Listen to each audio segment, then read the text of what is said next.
ഇന്നത്തെ ക്ലാസ്സിൽ മധ്യകാല ലോകം സാമൂഹ്യ ചരിത്രമാണ് പറയുന്നത്. C5 മുതൽ 15-ാം നൂറ്റാണ്ട് വരെയുള്ള കാലഘട്ടത്തെ ലോക ചരിത്രത്തിൽ അറിയപ്പെടുന്ന മധ്യകാലം എന്നാണ്. C5 മുതൽ 15 വരെയുള്ള നൂറ്റാണ്ടിൽ യൂറോപ്പിൽ കർഷകരുടെ ജീവിത സാഹചര്യം അടിമകളുടേതിന് തുല്യമായിരുന്നു. പിന്നെ മധ്യകാല യൂറോപ്യൻ സമൂഹത്തിലെ വിവിധ വിഭാഗങ്ങൾ ഏതൊക്കെയാണെന്നാണ് അടുത്തത്. രാജാവ്, പ്രഭുക്കന്മാർ, പ്രഭുക്കന്മാർ, കർഷകർ എന്നിവരാണ്. ഈ സമൂഹത്തിലെ ഏറ്റവും ഉയർന്ന സ്ഥാനം രാജാവിനായിരുന്നു. പിന്നെ രാജ്യത്തെ മുഴുവൻ ഭൂമിയുടെയും ഉടമസ്ഥൻ എന്ന് പറയുന്നത് രാജാവാണ്. രാജാവ് ഭൂമി പ്രഭുക്കന്മാർക്ക് നൽകാനുള്ള കാരണമാണ് അടുത്തതായിട്ട്. ഭൂമിക്ക് പകരമായി പ്രഭുക്കന്മാർ രാജാവിന് സൈനിക സഹായം നൽകിയിരുന്നു. പിന്നെ ഇത്തരത്തിൽ ഭൂമിയുടെ ഉടമസ്ഥാവകാശം അടിസ്ഥാനമാക്കി മധ്യകാല യൂറോപ്പിൽ രൂപപ്പെട്ട സാമൂഹിക വ്യവസ്ഥ അറിയപ്പെടുന്നത് ഫ്യൂഡലിസം എന്ന പേരിലാണ്. പിന്നെ അടുത്തൊരു ഫ്യൂഡലിസം എന്താണെന്നാണ്. ഫ്യൂഡ് എന്ന പദം ഏത് ഭാഷയിൽ നിന്ന് എടുത്തിരിക്കുന്നു? ജർമ്മനിയിൽ നിന്നാണ്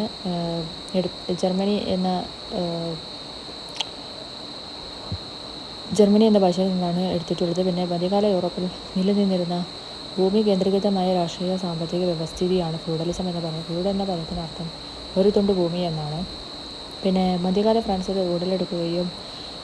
മധ്യകാല ഫ്രാൻസിലാണ് ഉടലെടുത്തത്. പിന്നീട് ഇംഗ്ലണ്ട്, തെക്കേ ഇറ്റലി തുടങ്ങിയ രാജ്യങ്ങളിൽ നിലവിൽ വരികയും ചെയ്ത പ്രത്യേകതരം സമൂഹത്തെയാണ് ഫ്യൂഡലിസം എന്ന് അർത്ഥമാക്കുന്നത്. പിന്നെ പ്രഭുവും കർഷകരും തമ്മിലുള്ള ബന്ധത്തിൽ അധിഷ്ഠിതമായ ഒരുതരം കാർഷികോൽപാദന രീതിയാണ് ഫ്യൂഡലിസം എന്ന് പറയുന്നത്. ഫ്യൂഡലിസത്തെക്കുറിച്ച് ആധികാരികമായി പഠിച്ച ആദ്യ ഫ്രഞ്ച് പണ്ഡിത പ്രമുഖരാണ് മാർക്ക് ബ്ലോക്ക്. പിന്നെ ചരിത്രമെന്നത് വെറും രാഷ്ട്രീയ ചരിത്രമോ അന്താരാഷ്ട്ര ബന്ധങ്ങളോ മഹാന്മാരുടെ ജീവിത ചരിത്രമോ മാത്രമല്ല ബാധിച്ച ചരിത്രകാരന്മാരിൽ ഒരാളാണ് ഇദ്ദേഹം. പിന്നെ മനുഷ്യ ചരിത്രം രൂപപ്പെടുന്നതിൽ ഭൂമിശാസ്ത്രത്തിനുള്ള പ്രാധാന്യം അദ്ദേഹം ചൂണ്ടിക്കാണിച്ചു. പിന്നെ അദ്ദേഹത്തിൻ്റെ പ്രസിദ്ധമായ പുസ്തകമാണ് ഫ്യൂഡൽ സൊസൈറ്റി എന്ന് പറഞ്ഞ്. C900-നും 1300-നും ഇടയിലുള്ള യൂറോപ്യൻ സമൂഹത്തിലെ, പ്രത്യേകിച്ച് ഫ്രഞ്ച് സമൂഹത്തിലെ സാമൂഹിക ബന്ധങ്ങൾ, ശ്രേണികൾ, ഭൂവിനിയോഗം, ജനകീയ സംസ്കാരം എന്നിവയാണ് ഇതിലെ പഠന വിഷയങ്ങളായിട്ട് വരുന്നത്. രണ്ടാം ലോക യുദ്ധകാലത്ത് നാസികളുടെ വെടിയേറ്റ ആയിരുന്നു മാർക്ക് ബ്ലോക്കിൻ്റെ അകാലത്തിലുള്ള അന്ത്യം. പിന്നെ പുരോഹിതർ, പ്രഭുക്കന്മാർ, കർഷകർ എന്നിവരായിരുന്ന മധ്യകാല യൂറോപ്യൻ സമൂഹത്തിലെ ഈ മൂന്ന് വിഭാഗങ്ങൾ. പിന്നെ പുരോഹിതർ തങ്ങളെ സ്വയം ഒന്നാം സ്ഥാനത്തും പ്രഭുക്കളെ രണ്ടാം സ്ഥാനത്തുമാണ് അവരോധിച്ചിരുന്നത്. ഫ്യൂഡൽ സമൂഹത്തിൻ്റെ ഏറ്റവും താഴെ തട്ടിലുള്ള വിഭാഗക്കാരായിരുന്നു കർഷകർ. ഫ്യൂഡൽ സമൂഹത്തിൽ ഏറ്റവും കൂടുതൽ ഉണ്ടായിരുന്ന വിഭാഗമാണ് ഈ കർഷകർ എന്ന് പറയുന്നത്. സ്വതന്ത്ര കർഷകർ, അടിയാന്മാർ എന്നിങ്ങനെ രണ്ടു തരം കർഷകർ ആയിരുന്നു ഉണ്ടായിരുന്നത്. സ്വതന്ത്ര കർഷകർ യജമാനൻ്റെ കുടിയാന്മാർ എന്ന നിലയിലാണ് ഭൂമി കൈവശം വെച്ചിരുന്നത്.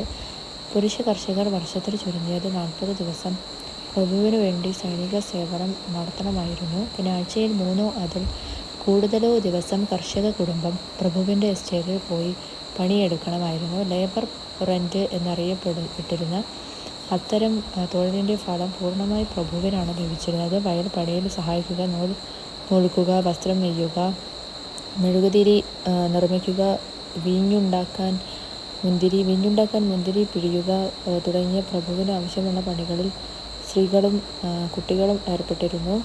പിന്നെ ഉൽപാദനത്തിൻ്റെ സിംഹഭാഗവും പ്രഭുവിന് നൽകേണ്ടി വന്നു. പ്രഭുവിന് മാത്രം അവകാശപ്പെട്ട സ്വകാര്യ ഭൂമിയിലും അവർ പണിയെടുക്കേണ്ടി വന്നു. പിന്നെ യജമാൻ്റെ അനുവാദമില്ലാതെ എസ്റ്റേറ്റ് വിട്ടുപോകാനും കഴിയുമായിരുന്നില്ല. തൻ്റെ അടിയാളരുടെ ചെലവിൽ പ്രഭു ചില കുത്തകാവകാശങ്ങൾ അനുഭവിച്ചിരുന്നു. അടിയാളർക്ക് തങ്ങളുടെ ധാന്യം പ്രഭുവിൻ്റെ മില്ലിൽ മാത്രമേ പൊടിക്കാൻ കഴിയുമായിരുന്നുള്ളൂ. പിന്നെ ബ്രെഡ് നിർമ്മാണത്തിന് പ്രഭുവിൻ്റെ ഓവനും വീഞ്ഞുണ്ടാക്കാൻ പ്രഭുവിൻ്റെ വീഞ്ഞു നിർമ്മാണശാലയും മാത്രമേ അടിയാളർ ഉപയോഗിക്കാൻ പാടുണ്ടായിരുന്നുള്ളൂ. അടിയാളർ ആരെ വിവാഹം കഴിക്കണമെന്ന് തീരുമാനിച്ചിരുന്നത് പ്രഭുവായിരുന്നു. അടിയാളൻ്റെ ഇഷ്ടത്തിനുള്ള വിവാഹത്തിന് അനുവാദം നൽകുന്നതിനായി പ്രഭു പ്രതിഫലം ഈടാക്കിയിരുന്നു. പിന്നെ പ്രഭുക്കന്മാരുടെ കൈവശമുള്ള വിശാലമായ പ്രദേശങ്ങൾ അറിയപ്പെടുന്നത് മാനോർ എന്ന പേരിലാണ്. ഓരോ മാനോറിലും കൃഷിഭൂമിക്ക് പുറമെ മേച്ചൽ സ്ഥലങ്ങൾ, പ്രഭുവിൻ്റെ വലിയ വീട്, മില്ലുകൾ, കർഷകരുടെ കുടിലുകൾ, പ്രാർത്ഥനാലയം തുടങ്ങിയവ ഉണ്ടായിരുന്നു. പിന്നെ ദൈനംദിന ജീവിതത്തിന് ആവശ്യമായതെല്ലാം മാനോറിയൻ എസ്റ്റേറ്റിൽ ലഭ്യമായിരുന്നു. ഫ്യൂഡലിസം സുസ്ഥാപിതമായ ഒരു ജീവിതക്രമമായ യൂറോപ്പിൻ്റെ ഭൂരിഭാഗം മേഖലകളിലും വികസിച്ചത് 11-ാം നൂറ്റാണ്ടിലാണ്. ഫ്യൂഡലിസത്തിൻ്റെ തകർച്ചയ്ക്ക് വഴിതെളിച്ച കാരണങ്ങളാണ് അടുത്തത് കാലാവസ്ഥ വ്യതിയാനവും കാർഷിക ഉൽപ്പാദനത്തിൻ്റെ കുറവുമാണ്. പ്ലേഗ് പോലുള്ള പകർച്ചവ്യാധികൾ, കുരിശുയുദ്ധങ്ങൾ, രാജാക്കന്മാരുടെ വെടിമരുന്നിൻ്റെ കുത്തക, കർഷക കലാപങ്ങൾ, ദേശരാഷ്ട്രങ്ങളുടെ അപ്രഭാവം, ക്ഷാമം തുടങ്ങിയവയാണ്. ഫ്യൂഡലിസം നിലനിന്ന മധ്യകാലഘട്ടത്തിൽ തുടക്കത്തിൽ കച്ചവടത്തിന് വലിയ പ്രാധാന്യമില്ലായിരുന്നു. പിന്നെ അടുത്ത നൈറ്റുകളെ പറ്റിയിട്ടാണ്. 9-ാം നൂറ്റാണ്ട് മുതൽ യൂറോപ്പിൽ പ്രാദേശിക യുദ്ധങ്ങൾ പതിവാകുകയും ഇതിന് കർഷക പടയാളികൾ പോരാതെ വരികയും ചെയ്തു. ഈ സാഹചര്യം പുതിയൊരു വിഭാഗം യോദ്ധാക്കളുടെ ആവിർഭാവത്തിന് വഴിയൊരുക്കി. അവർ നൈറ്റുകൾ എന്നാണ് അറിയപ്പെടുന്നത്. പിന്നെ പ്രഭുക്കർ ഫീഫ് എന്നറിയപ്പെട്ടിരുന്ന ഭൂമി നൈറ്റുകൾക്ക് നൽകുകയും അത് സംരക്ഷിക്കാമെന്ന് ഉറപ്പു നൽകുകയും ചെയ്തു. ഫ്യൂഡൽ മാനറിലെ പോലെ ഫ്യൂഡറിലെയും ഭൂമി കൃഷി ചെയ്തിരുന്നത് കർഷകരായിരുന്നു. ഈ ഭൂമിക്ക് പകരമായി നൈറ്റുകൾ പ്രഭുവിന് ഒരു ക്രമീകൃതമായ ഫീസ് നൽകണമായിരുന്നു. കൂടാതെ യുദ്ധങ്ങളിൽ അദ്ദേഹത്തിന് വേണ്ടി പോരാടാമെന്നുള്ള ഉറപ്പും നൽകിയിരുന്നു. പിന്നെ അടുത്ത് സാമ്പത്തികമാണ്. മധ്യകാല ലോകത്തെ പ്രധാനപ്പെട്ട 2 വാണിജ്യപാതകൾ പട്ടുതുണിപ്പാത, സുഗന്ധവ്യഞ്ജന പാത തുടങ്ങിയവയാണ്. കിഴക്കിനെയും പടിഞ്ഞാറിനെയും ബന്ധിപ്പിച്ചിരുന്ന വാണിജ്യപാതകളാണ് പട്ടുതുണിപ്പാതയും സുഗന്ധവ്യഞ്ജനപാതയും. ചൈന മുതൽ യൂറോപ്പ് വരെ വ്യാപിച്ചിരുന്ന കരാറുമാർഗമുള്ള വാണിജ്യപാതയാണ് പട്ടുതുണിപ്പാത.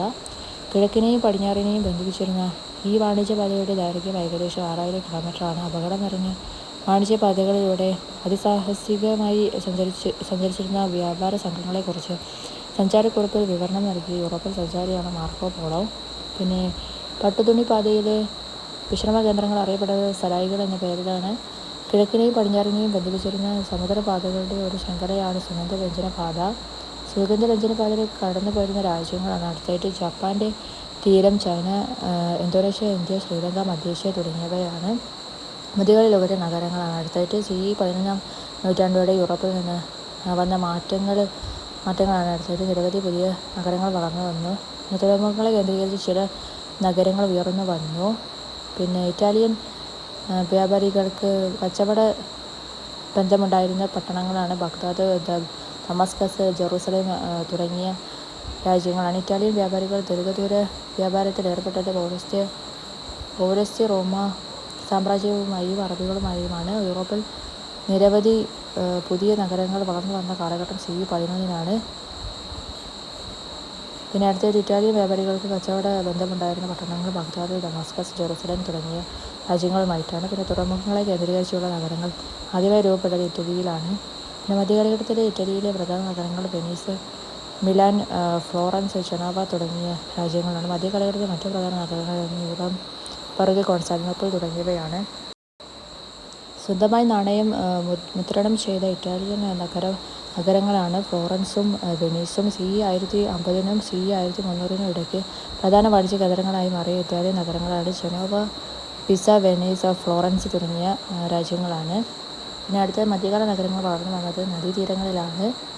പിന്നെ നഗരങ്ങളും നദീതീരങ്ങളുമാണ് അടുത്തായിട്ട്. London, Thames, Paris, Seine, Rome, Tiber, Vienna, Danube.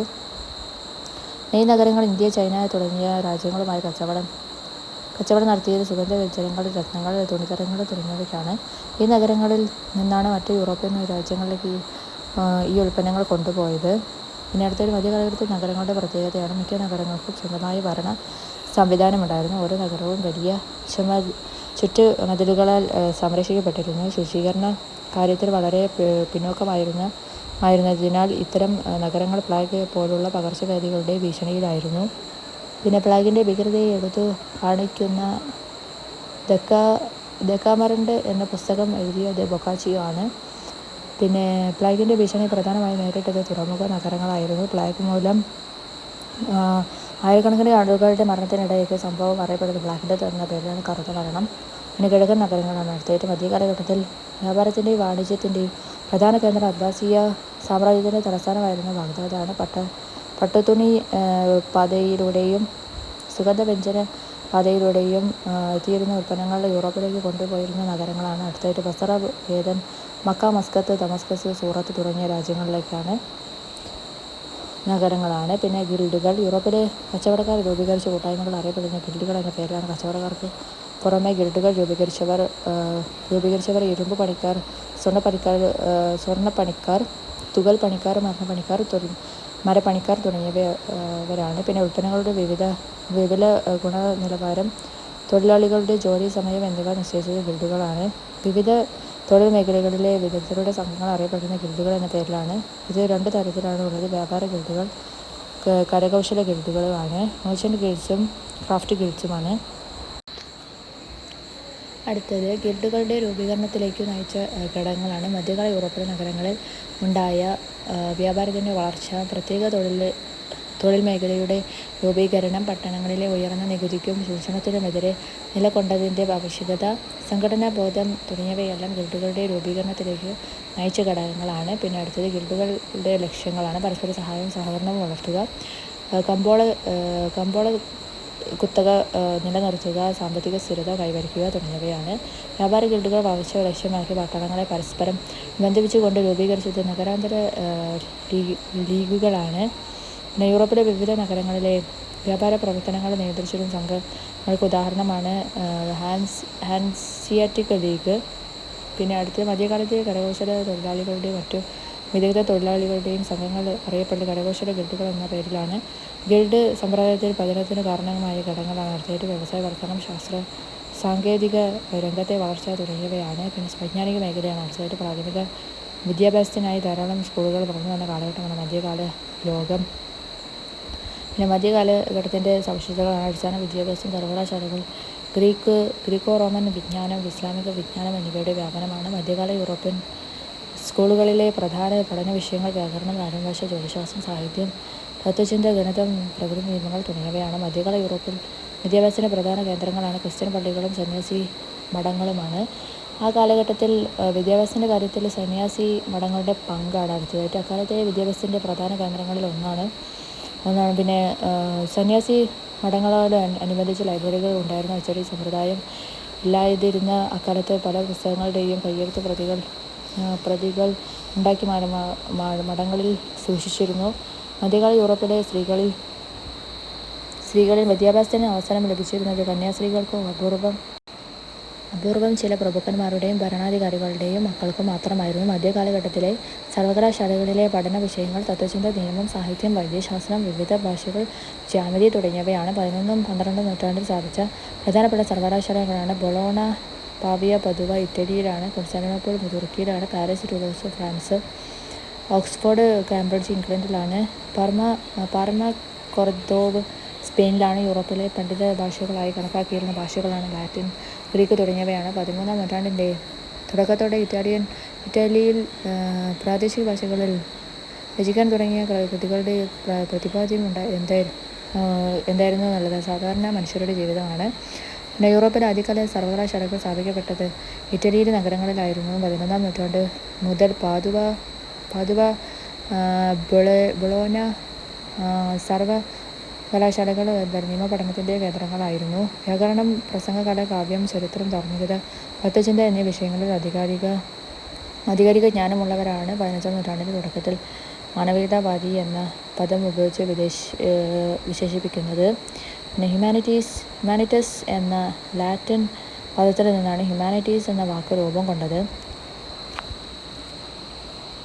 പിന്നെ ജൂലിയസ് സീസറിൻ്റെ സമകാലികനും റോമൻ നിയമജ്ഞനും ഉപന്യാസകനുമായ സിസറോ BC വളരെ നൂറ്റാണ്ടുകൾക്ക് മുമ്പ് തന്നെ സംസ്കാരത്തെ സൂചിപ്പിക്കാൻ ഈ പദം ഹ്യൂമാനിറ്റീസ് ഉപയോഗിച്ചിരുന്നു. പിന്നെ ഗ്രീക്ക്, സിറിയക്ക്, പേർഷ്യൻ, സംസ്കൃതം എന്നീ ഭാഷകൾ പഠിക്കാനുള്ള സൗകര്യം ഉണ്ടായിരുന്ന സ്പെയിനിൽ അറബികൾ സ്ഥാപിച്ച സർവകലാശാലയാണ് കൊർദോവ സർവകലാശാല.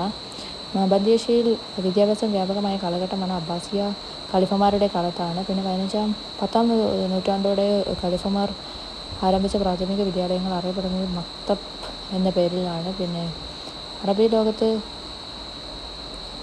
സ്ത്രീകൾക്ക് അധ്യാപകരാകാൻ വേണ്ട ഡിഗ്രി ഇജാസാണ്. പിന്നെ മധ്യകാലഘട്ടത്തിലെ ശ്രദ്ധേയമായ വിദ്യാഭ്യാസ കേന്ദ്രങ്ങൾ മധ്യേഷ്യയിലെ ബഗ്ദാദ്, ദമാസ്കസ്, ഈജിപ്തിലെ അൽ അസ്ഹർ തുടങ്ങിയവയാണ്. ചൈനയിലെ വിദ്യാലയങ്ങളിൽ പഠനം ആരംഭിച്ചിരുന്ന പ്രായം 6 വയസ്സ് മുതലാണ്. വ്യക്തിത്വ വികാസത്തോടൊപ്പം കുടുംബത്തിനും രാജ്യത്തിനും ഗുണപരമായ സംഭാവനകൾ നൽകാൻ കഴിയുന്നതാണ് വിദ്യാഭ്യാസം എന്ന വിശ്വാസം ഉണ്ടായിരുന്ന രാജ്യം ചൈനയാണ്. ബുദ്ധമത വ്യവഹാരങ്ങളോട് ചേർന്നുള്ള പഠന കേന്ദ്രങ്ങളിലെ നിർബന്ധ വിഷയം ബുദ്ധമത ദർശനമാണ്. മധ്യകാലഘട്ടത്തിലെ ചൈനയിലെ വിദ്യാലയങ്ങളുടെ പ്രത്യേകത ഏകാധിപത്യ വിദ്യാലയങ്ങളാണ്. മധ്യകാല ഇന്ത്യയിൽ നിലനിന്നിരുന്ന വിദ്യാഭ്യാസ രീതിയാണ് ഗുരുകുല സമ്പ്രദായം. പിന്നെ വിദ്യാർത്ഥികൾ അധ്യാപകരോടൊപ്പം താമസിച്ച് പഠിക്കുന്ന രീതി അറിയപ്പെടുന്ന ഗുരുകുല സമ്പ്രദായം എന്നാണ്. ഗുരുകുല സമ്പ്രദായത്തിൽ പ്രധാനമായും പഠിപ്പിച്ചിരുന്ന വിഷയം വ്യാകരണം, ഭാഷ, സാഹിത്യം, തത്വചിന്ത, ജ്യോതിശാസ്ത്രം തുടങ്ങിയവയാണ്. മധ്യകാലഘട്ടത്തിൽ കയ്യെഴുത്ത് പ്രതികൾ തയ്യാറാക്കിയിരുന്ന വായനശാലകൾ ഉണ്ടായിരുന്ന പട്ടണങ്ങൾ കൊർദോബ, ബഗ്ദാദ്, കൊയ്റോ തുടങ്ങിയവയാണ്. കയ്യെഴുത്തു പ്രതികൾ തയ്യാറാക്കാൻ ഉപയോഗിച്ചിരുന്ന പേപ്പർ ഉണ്ടാക്കിയിരുന്നത് തുണിയിൽ നിന്നാണ്. കയ്യെഴുത്തു പ്രതികൾ ഉണ്ടാക്കാൻ ഉപയോഗിച്ചിരുന്ന അച്ചുകൾ നിർമ്മിച്ചിരുന്നത് തടിയിൽ നിന്നാണ്. ലോകത്തെ ആദ്യ പേപ്പർ മിൽ സ്ഥാപിക്കപ്പെട്ടത് ബാഗ്ദാദിലാണ്. രണ്ടാമത്തെ പേപ്പർ മിൽ സ്ഥാപിക്കപ്പെട്ടത് കൊർദോവയിലാണ്. അടുത്തൊരു നവോത്ഥാനം, കരോലിൻജിയൻ നവോത്ഥാനം. 8-9 നൂറ്റാണ്ടുകളിൽ യൂറോപ്പിൽ വളർന്നു വന്ന സാംസ്കാരികവും ഭൗതികവുമായ ഉണർവിനെ ചരിത്രകാരന്മാർ വിശേഷിപ്പിക്കുന്നത് കരോലിൻജിയൻ നവോത്ഥാനം എന്ന പേരിലാണ്. സാമ്രാജ്യത്തിലെ സന്യാസി മഠങ്ങളും കത്തീഡ്രലുകളും സൗജന്യ പ്രാഥമിക വിദ്യാഭ്യാസം ജനങ്ങൾക്ക് നൽകണമെന്ന കൽപ്പന പുറപ്പെടുവിച്ച ഭരണാധികാരിയാണ് ഷാലമീൻ ചക്രവർത്തി. മനുഷ്യജീവിതത്തിന് പ്രാമുഖ്യം കൊടുത്തുകൊണ്ടുള്ള കാഴ്ചപ്പാട് അറിയപ്പെടുന്നത് മാനവികത എന്ന പേരിലാണ്. മാനവികതയിലൂടെ മനുഷ്യജീവിതത്തിൻ്റെ നാനാ മേഖലകളിലും സൃഷ്ടിക്കപ്പെട്ട പുത്തൻ ഉണർവ് അറിയപ്പെടുന്ന നവോത്ഥാനം എന്ന പേരിലാണ്. ഇറ്റലിയിൽ നവോത്ഥാന പ്രക്രിയ ആരംഭിച്ച കാലം 13-ാം നൂറ്റാണ്ടിലെ അവസാനമാണ്. സാഹിത്യത്തിൽ നവോത്ഥാനത്തിൻ്റെ പിതാവ് എന്നറിയപ്പെടുന്നത് പെട്രാർക്കാണ്. പെട്രാർക്കിൻ്റെ ഏറ്റവും പ്രസിദ്ധമായ കൃതി സീക്രട്ടമാണ്. സാഹിത്യകാരന്മാരുടെ പുസ്തകങ്ങളും പറയും. ദാന്റേൻ്റെ ഡിവൈൻ കോമഡിയാണ്. ബൊക്കാച്ചിയോ ഡെക്കാമറൺ കഥകൾ, Cervantes, Don Quixote, Erasmus in praise of folly. പിന്നെ അടുത്തത് നവോത്ഥാന കലയിലാണ്. നവോത്ഥാന കലയിൽ ഏറ്റവും ശ്രദ്ധേയമായ കലയാണ് ചിത്രകല. ലിയോണാർഡോ ഡാവിഞ്ചിയുടെ പ്രസിദ്ധമായ ചിത്രങ്ങൾ മൊണാലിസ, അവസാനത്തെ രത്നം തുടങ്ങിയവയാണ്. മൊണാലിസ ഇപ്പോൾ സൂക്ഷിച്ചിരിക്കുന്നത് പാരീസിലെ മ്യൂസിയത്തിലാണ്. ലിയോണാർഡോ ഡാവിഞ്ചി മൊണാലിസ എന്ന ചിത്രം വരച്ചത് 1503-നും 1505-നും ഇടയിലാണ്. പിന്നെ അടുത്തത് പറക്കാൻ കഴിയുക എന്നത് അദ്ദേഹത്തിൻ്റെ വലിയൊരു സ്വപ്നമായിരുന്നു. പറക്കുന്ന പക്ഷികളെ ദീർഘകാലം നിരീക്ഷിച്ച അദ്ദേഹം ഒരു പറക്കൽ യന്ത്രത്തിൻ്റെ രൂപകൽപ്പന നൽകി. ലിയോണാർഡോ ഡാവിഞ്ചി പരീക്ഷണങ്ങളുടെ ശിഷ്യൻ എന്നാണ് അദ്ദേഹം പേരെഴുതി ഒപ്പുവച്ചിരുന്നത്. ചിത്രകാരൻ്റെ ചിത്രങ്ങളാണ് മൈക്കൽ ആഞ്ചലോ, അന്ത്യോപിയ റാഫേൽ, ഏതൻസിലെ വിദ്യാലയം തുടങ്ങിയവയാണ്. പിന്നെ നവോത്ഥാന കാലഘട്ടത്തിൽ മനുഷ്യരുടെ ആശയവിനിമയത്തിൽ വിപ്ലവകരമായ മാറ്റങ്ങൾ കാരണമായത് അച്ചടി യന്ത്രമാണ്. പിന്നെ മത നവീകരണമാണ്. അടുത്തതായിട്ട് 16-ാം നൂറ്റാണ്ടിൽ യൂറോപ്പിലെ ക്രൈസ്തവ സഭയിൽ ഉണ്ടായ പരിഷ്കരണം അറിയപ്പെടുന്ന മതനവീകരണം എന്ന പേരിലാണ്. മതനവീകരണം ആരംഭിച്ച രാജ്യം ജർമ്മനിയാണ്. ജർമ്മനിയിലെ മതനവീകരണത്തിന് നേതൃത്വം കൊടുത്തത് മാർട്ടിൻ ലൂഥറാണ്. 1517-ൽ ജർമ്മനിയിലെ ഒരു യുവ സന്യാസിയായിരുന്ന മാർട്ടിൻ ലൂഥർ കത്തോലിക്ക സഭയുടെ പ്രവർത്തനങ്ങൾക്കെതിരെ ശക്തമായ പ്രചാരണം ആരംഭിച്ചു. ദൈവവുമായി ബന്ധം സ്ഥാപിക്കുന്നതിന് ഒരാൾക്ക് പുരോഹിതന്മാരുടെ ആവശ്യമില്ലെന്ന് അദ്ദേഹം വാദിച്ചു. പിന്നെ ലൂഥറിൻ്റെ ആശയങ്ങൾ സ്വിറ്റ്സർലൻഡിലെ ജനഹൃദയങ്ങളിലെത്തിച്ചത് ഉൾറിച്ച് സ്വിംഗ്ലിയാണ്. സ്വിംഗ്ലിയും പിന്നീട് ജിയൻ കാൽവിനുമായിരുന്നു. പിന്നെ 1506-ൽ ബൈബിൾ ഇംഗ്ലീഷിലേക്ക് വിവർത്തനം ചെയ്ത് ഇംഗ്ലണ്ടുകാരനായ ലൂഥറൻ വില്യം ടിൻഡാലെയാണ്. 1540-ൽ ഇഗ്നേഷ്യസ് ലയോള പ്രൊട്ടസ്റ്റന്റ് ആശയങ്ങളെ നേരിടുന്നതിനായി ഈശോ സഭ സ്ഥാപിച്ചു. അദ്ദേഹത്തിൻ്റെ അനുയായികൾ ജസ്യൂട്ടുകൾ എന്ന് വിളിക്കപ്പെടുന്നു. ദരിദ്രരെ സേവിക്കുക, മറ്റു സംസ്കാരങ്ങളെക്കുറിച്ചുള്ള അറിവ് വിപുലീകരിക്കുക എന്നിവയായിരുന്നു ജസ്യൂട്ടുകളുടെ ദൗത്യം. പിന്നെ അടുത്തത് കോപ്പർ നിക്കൻ റവല്യൂഷനാണ്, വിപ്ലവമാണ്. മാർട്ടിൻ ലൂഥറിൻ്റെ സമകാലികനായിരുന്ന കോപ്പർനിക്കസിൻ്റെ രചനകളിലൂടെയാണ് യൂറോപ്യൻ ശാസ്ത്രത്തിന് ഒരു വഴിത്തിരിവുണ്ടായത്. പ്രപഞ്ചകേന്ദ്രം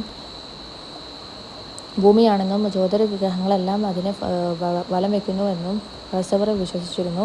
ഭൂമി ഉൾപ്പെടെയുള്ള എല്ലാ ഗ്രഹങ്ങളും സൂര്യനെ വലം വയ്ക്കുന്നു എന്ന് കോപ്പർനിക്കസ് സ്ഥിരീകരിച്ചിരുന്നു. പിന്നെ യാഥാസ്ഥിതികരിൽ നിന്ന് ഉണ്ടാകുന്ന പ്രതികരണങ്ങളെ ഭയപ്പെട്ടിരുന്നതിനാൽ ദി റവല്യൂഷനിബസ് ഭ്രമണം എന്ന തൻ്റെ ഗ്രന്ഥത്തിൻ്റെ കയ്യെഴുത്ത് പ്രതി അച്ചടിച്ച് പ്രസിദ്ധീകരിക്കാൻ അദ്ദേഹം ആഗ്രഹിച്ചില്ല. പിന്നെ മരണക്കിടക്കയിൽ വെച്ച് അദ്ദേഹം തൻ്റെ പുസ്തകത്തിൻ്റെ കയ്യെഴുത്ത് പ്രതി അനുയായിയായ ജൊവാക്കിം റെറ്റിക്കസിനെ ഏൽപ്പിച്ചു. പിന്നെ സൗരകേന്ദ്രീകൃത വ്യവസ്ഥിതിയുടെ ഒരു ഭാഗമാണ് ഭൂമി എന്ന സിദ്ധാന്തത്തെ കോസ്മോഗ്രാഫിക്കൽ മിസ്റ്ററി എന്ന തൻ്റെ ഗ്രന്ഥത്തിലൂടെ കെപ്ലർ പ്രശസ്തമാക്കി. പിന്നെ ഗ്രഹങ്ങൾ സൂര്യനെ വലം വയ്ക്കുന്നത് വൃത്താകൃതിയിലല്ല ദീർഘവൃത്താകൃതിയിലാണെന്ന് അദ്ദേഹം സമർത്ഥിച്ചു. പിന്നെ ചലനാത്മകമായ ലോകം എന്ന ധാരണയെ ഗലീലിയോ ദി മോഷൻ എന്ന തൻ്റെ ഗ്രന്ഥത്തിലൂടെ സ്ഥിരീകരിച്ചു. അടുത്ത ശാസ്ത്രരംഗത്തുണ്ടായ വിപ്ലവം അതിൻ്റെ പരമോന്നതിയിലെത്തിയത് ഐസക് ന്യൂട്ടൻ്റെ ഗുരുത്വാകർഷണ സിദ്ധാന്തത്തിലൂടെയാണ്. പിന്നെ 16-17 നൂറ്റാണ്ടുകൾ. 1516 തോമസ് മൂറിൻ്റെ ഉട്ടോപ്പിയ പ്രസിദ്ധീകരിച്ചു. 1517 മാർട്ടിൻ ലൂതർ 95 വാദപ്രസ്താവങ്ങൾ തയ്യാറാക്കുന്നു. 1522 ലൂതർ ബൈബിൾ ജർമ്മൻ ഭാഷയിലേക്ക് വിവർത്തനം ചെയ്തു. 1525 ജർമ്മനിയിലെ കർഷക കലാപമാണ്. 1543 ആൻഡ്രിയസ് ബബ്രിയസ് സാലിയസ് ഓൺ അനറ്റോമി എന്ന ഗ്രന്ഥം രചിക്കുന്നു. 1559 രാജാവിനെ തലവനാക്കിക്കൊണ്ട് ഇംഗ്ലണ്ടിൽ ആംഗ്ലിക്കൻ സഭ സ്ഥാപിച്ചു. 1569 ജെഹാർഡ്സ് മെർക്കറ്റർ ഭൂമിയുടെ സിലിണ്ടർ ആകൃതിയിലുള്ള ഭൂപടം തയ്യാറാക്കുന്നു. 1582 പോപ്പ് ഗ്രിഗറി 13 ഗ്രിഗറിയൻ കലണ്ടർ അവതരിപ്പിച്ചു. 1628 വില്യം ഹാർവി ഹൃദയത്തെ രക്തചംക്രമണവുമായി ബന്ധിപ്പിക്കുന്നു. 1673 പാരീസിൽ സയൻസ് അക്കാദമി സ്ഥാപിക്കപ്പെടുന്നു. 1687 ഐസക് ന്യൂട്ടൻ്റെ പ്രിൻസിപ്പിയ മാത്തമാറ്റിക്ക പ്രസിദ്ധീകരിച്ചു. കലയും സാഹിത്യവും. അടുത്തതായിട്ട് AD 6-ാം നൂറ്റാണ്ടിൽ പണി കഴിപ്പിച്ച ഹഗിയ സോഫിയ എന്ന ചരിത്ര സ്മാരകം സ്ഥിതി ചെയ്യുന്നത് തുർക്കിയിലാണ്. അടുത്തതായിട്ട് റോമൻ വാസ്തുശൈലിയെ ബൈസാന്റിയൻ വാസ്തുശൈലിയുമായി യോജിപ്പിച്ച് ഷാലമീർ ചക്രവർത്തി രേഖപ്പെടുത്തിയ ശൈലിയാണ് കരോളിഞ്ചിയൻ ശൈലി. കരോളിഞ്ചിയൻ ശൈലിയുടെ സവിശേഷതകളാണ് അടുത്തതായിട്ട് താഴിക കുടവും കമാനാകൃതിയിലുള്ള വാതിലുകളും വലിയ തൂണുകളും മൊസൈക്ക് തറകളുമാണ്. പിന്നെ കുരിശ് യുദ്ധങ്ങളുടെ കാലത്ത് യൂറോപ്യൻ ജനത പരിചയത്തിലായ സംസ്കാരമാണ് ഇസ്ലാമിക സംസ്കാരം. പൗരസ്ത്യ കലയെയും ശില്പവിദ്യയെയും സമന്വയിപ്പിച്ച ഫ്രഞ്ച് ചക്രവർത്തിയാണ് ലൂയി 9. 12-ാം നൂറ്റാണ്ടു മുതൽ വലിയ പള്ളികൾ അഥവാ കത്തീഡ്രൽ പള്ളികൾ ഫ്രാൻസിൽ നിർമ്മിച്ചു തുടങ്ങി. പള്ളികൾ പണി കഴിക്കപ്പെട്ടപ്പോൾ അവയ്ക്ക് ചുറ്റുമുള്ള പ്രദേശം ജനനിബിഡമായി മാറുകയും പണി പൂർത്തീകരിച്ചപ്പോൾ അവ തീർത്ഥാടന കേന്ദ്രങ്ങളായി മാറുകയും ചെയ്തു. തുടർന്ന് ഇത്തരം പ്രധാന ദേവാലയങ്ങൾക്ക് ചുറ്റും ചെറു നഗരങ്ങൾ വളർന്നു വന്നു. മധ്യകാലഘട്ടത്തിൽ നിർമ്മിച്ച ക്രിസ്ത്യൻ പള്ളികളുടെ പ്രത്യേകത കമാനങ്ങളും വിശാലമായ മുറികളുമാണ്. റോമൻസ്ക് ശൈലി എന്നാണ് ഈ നിർമ്മാണ രീതി അറിയപ്പെടുന്നത്. 12-ാം നൂറ്റാണ്ടോടെ നിലവിൽ വന്ന നിർമ്മാണ ശൈലിയാണ് ഗോഥിക് നിർമ്മാണ ശൈലി. ഈ നിർമ്മാണ ശൈലിയുടെ സവിശേഷത കൂർത്ത ഗോപുരങ്ങളാണ്. ലോറൻസോ ഗിബർട്ടിയുടെ പ്രസിദ്ധമായ വാസ്തുവിദ്യാ സൃഷ്ടിയാണ് ഫ്ലോറൻസിലെ ബാപ്റ്റിസ്റ്റ് പള്ളിയുടെ വാതിൽ എന്ന് പറയുന്നത്. രാജകീയ റോമൻ ശൈലിയുടെ പുനരുദ്ധാനമായ ശൈലി ക്ലാസിക്കൽ എന്നറിയപ്പെടുന്നു. പിന്നെ ചിത്രകല, ശില്പകല, വാസ്തുശില്പകല എന്നിവയിൽ ഒരേ സമയം പ്രാവീണ്യമുള്ള വ്യക്തികളും ഈ കാലഘട്ടത്തിൽ ഉണ്ടായിരുന്നു. ഇതിലേറ്റവും പ്രമുഖനായ വ്യക്തിയായിരുന്നു മൈക്കലാഞ്ചലോ ബുണറോട്ടി. പിന്നെ മാർപ്പാപ്പയ്ക്ക് വേണ്ടി സിസ്റ്റൻ ചാപ്പലിൻ്റെ മച്ചിൽ വരച്ച ചിത്രങ്ങൾ, പിയാത്ത എന്ന ശില്പം, സെൻറ്റ് പീറ്റേഴ്സ് പള്ളിയുടെ താഴികക്കുടത്തിൻ്റെ രൂപകൽപ്പന എന്നിവ അദ്ദേഹത്തെ അനശ്വരനാക്കി. പിന്നെ ഫ്ലോറൻസിലെ ശ്രദ്ധേയമായ ഡ്യൂമോയുടെ രൂപകൽപ്പന ചെയ്ത് വാസ്തുശില്പ വിദഗ്ധനായ ഫിലിപ്പോ ബ്രൂണലേശി തൻ്റെ ജീവിതം ആരംഭിച്ചത് ഒരു ശില്പിയായിട്ടായിരുന്നു. പിന്നെ ഗട്ടാമെലിത്ത എന്ന ശില്പം ആരുടേതാണ്? അത് ഡൊണാറ്റെലോൻ്റെയാണ്. പിന്നെ പാശ്ചാത്യ സംഗീതം ആരംഭിച്ച കാലഘട്ടം മധ്യകാലഘട്ടത്തിലാണ്. പിന്നെ യൂറോപ്യൻ സംഗീതത്തിൽ അറബി ഗാനങ്ങളുടെ സ്വാധീനം കാണാവുന്ന കാലഘട്ടമാണ് 500 മുതൽ 1400 വരെയുള്ള കാലഘട്ടത്തിലാണ്. ഉമവിയ അബ്ബാസിയ ഖലീഫമാരുടെ കാലത്താണ് അറബ് സംഗീതം കൂടുതൽ വികാസം പ്രാപിച്ചത്. ഉമവിയ കാലഘട്ടത്തിലെ ഏറ്റവും പ്രശസ്തനായ സംഗീതജ്ഞൻ ഇബ്ന് മിസ്ജയാണ്. പിന്നെ അറബ് സംഗീതത്തിന് ആരംഭം കുറിച്ച സംഗീതജ്ഞനാണ് ഇബ്ൻ മിസ്ജ. പിന്നെ ഉമവിയ കാലഘട്ടത്തിലെ പ്രശസ്തമായ മറ്റു സംഗീതജ്ഞരാണ് ഇബ്ന് മുഹ്രീസ്, ഇബ്ന് സുരായി തുടങ്ങിയവരാണ്. മധ്യകാലഘട്ടത്തിൽ ചിത്രകല കൈവരിച്ച വികാസത്തിന് ഉദാഹരണമാണ് സണ്ണി ഡി പെപ്പോ വരച്ച സാന്റ ട്രിനിറ്റ മഡോണ എന്ന ചിത്രമാണ്. മധ്യകാലഘട്ടത്തിലെ സാഹിത്യത്തിൽ പ്രതിപാദിക്കുന്ന പ്രധാന വിഷയം മതമാണ്. പിന്നെ സാഹിത്യപരമായ കൃതികൾ പറയുന്നുണ്ട്. പിന്നെ മധ്യകാലഘട്ടത്തിൽ ചിത്രകലയെ പ്രതിപാദിക്കുന്ന പ്രധാന വിഷയം മതവിഷയങ്ങളാണ്. അറബികളുടെ മറ്റൊരു പ്രധാന സാഹിത്യ സംഭാവനയാണ് 1001 രാഗങ്ങൾ. ശാസ്ത്രം മധ്യകാലഘട്ടത്തിൽ അറബികൾ ശാസ്ത്രം, സാഹിത്യം എന്നീ രേഖകളിൽ ശ്രദ്ധേയമായ സംഭാവനകൾ നൽകിയിരുന്നു. വൈദ്യശാസ്ത്ര രംഗത്തിൽ പ്രശസ്തരായ അറബികളാണ് അൽറാസി, ഇബിൻ സിന തുടങ്ങിയവരാണ്. പിന്നെ അടുത്തായിട്ട് അൽറാസി രചിച്ച വൈദ്യശാസ്ത്ര ഗ്രന്ഥമാണ് കിതാബുൽ ഹവേ. ഇബിൻ സിന രചിച്ച വൈദ്യശാസ്ത്ര പുസ്തകമാണ് അൽ ഖാനൂൻ. പൂജ്യം ദശാംശ സമ്പ്രദായം എന്നിവ കണ്ടെത്തിയത് ഇന്ത്യക്കാരാണ്. പിന്നെ പൂജ്യം ദശാംശ സമ്പ്രദായം എന്നിവ യൂറോപ്പിൽ പ്രചരിപ്പിച്ചത് അറബികളാണ്. രസതന്ത്രത്തെ ഒരു ശാസ്ത്രമെന്ന നിലയിൽ വികസിപ്പിച്ചത് അറബികളാണ്.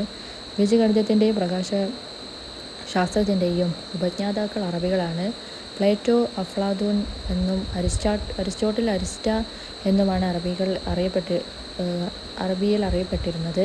അറബി പരിഭാഷയിലൂടെയാണ് കുറേ യൂറോപ്യൻ പണ്ഡിതന്മാർക്ക് ഗ്രീക്ക് കൃതികൾ വായിക്കുവാൻ കഴിഞ്ഞത്.